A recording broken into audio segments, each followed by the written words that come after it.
Today, we're cracking open Kai-Fu Lee's incredible book, AI Superpowers. We're going to explore the absolute clash of titans for AI dominance between China and the United States, a battle that, seriously, could reshape everything we know about work, wealth, and maybe even what it means to be human.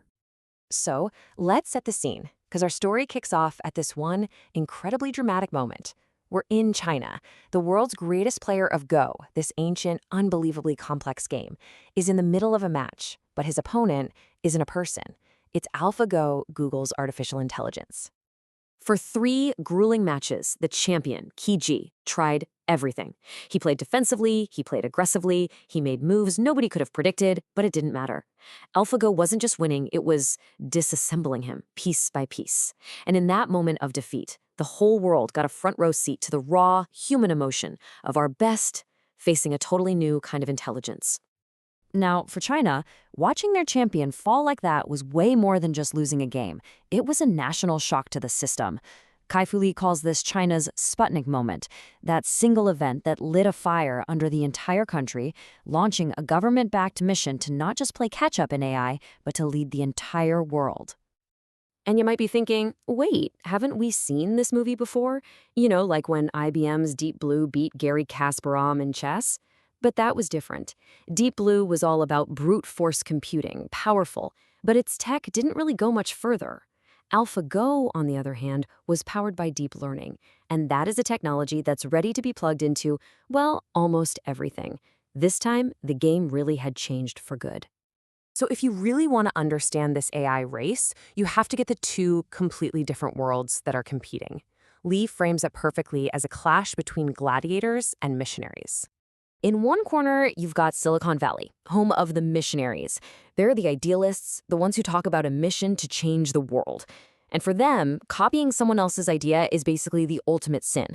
But then you have China, which breeds gladiators. They are all about the market. Their one and only goal is to win, forged in what Lee calls the Internet Coliseum, this absolutely brutal competitive arena where copying isn't shameful, it's just the starting pistol for the race. And there is no better example of this gladiator school than a guy named Wang Xing. He was once called the Cloner. He launched a copy of Groupon, but here's the crazy part, he wasn't the only one. He was joined by 5,000 other clones, kicking off this all-out war that just torched billions in venture capital. But here's the twist. Meituan didn't win because it was the best copy. It won because it outworked, out-hustled, and out-innovated everyone else.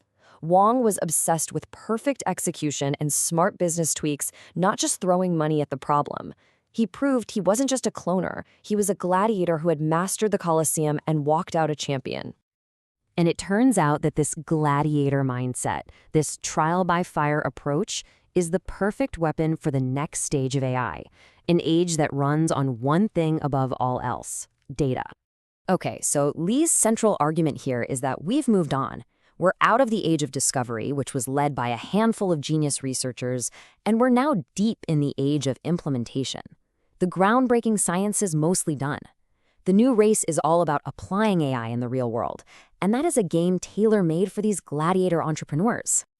And in this new age of implementation, data is the new oil. And here's the key. Quantity totally beats quality. A decent algorithm that's fed a gigantic data set will almost always smoke a brilliant algorithm that's starving for data. And this is China's ultimate superpower. Its digital world is built around these super apps like WeChat.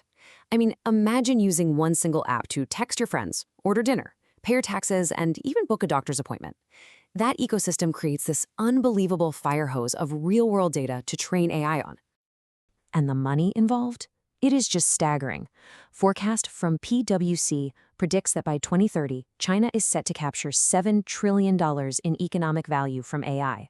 That is nearly double the gains for all of North America. That's the power of data right there.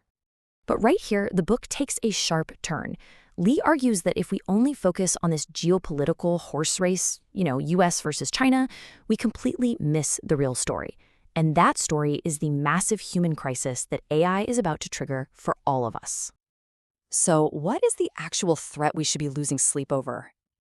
It's not the sci-fi nightmare. It's not killer robots. That's really just a distraction from a danger that is much closer and much more real. The real crisis is mass unemployment and a deep loss of meaning. AI is coming not just for blue-collar jobs, but for white-collar work too, writers, analysts, even doctors.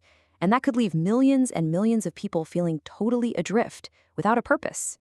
And for Lee, this isn't just an abstract idea. It became intensely personal. At the absolute peak of his career, he was diagnosed with stage 4 lymphoma. And that diagnosis was like a lightning bolt, a brutal wake-up call that forced him to look at the life he'd been living like an algorithm, always just optimizing for the next achievement. He had this stunning realization that in his obsession with building thinking machines, he had actually started to think like one. He'd forgotten the one thing that AI can never, ever replicate, and the one thing that gives our lives meaning: love and real human connection. And that personal crisis gave him a whole new lens on the global one. So what do we do? Where do we go from here? Well, Lee doesn't just leave us in despair. He actually offers a really hopeful blueprint for a future where we can not only survive the age of AI, but actually use it to become more human. The solution isn't to fight AI where it's strong. I mean, that's a battle we're destined to lose. The answer is to double down on what makes us, us. Let the machines handle all the cold, hard analysis and optimization. Our new job is to provide the creativity, the compassion, the human touch. And this is going to require a whole new social contract. A lot of people talk about things like universal basic income, but Lee calls that a social sedative. It just numbs the pain without fixing the underlying problem of purposelessness. His vision is different. Let's use the incredible wealth AI will create to fund and celebrate jobs that are built on human connection. Think compassionate caregivers, community organizers, mentors. In the end, Lee leaves us with a question that was first asked of him by a group of kindergartners. It's such a simple question, but the answer is profoundly complex, and it really is the central challenge of our generation. It's not just about what we're going to do for a living, but what we will choose to be in a world that's increasingly run by intelligent machines.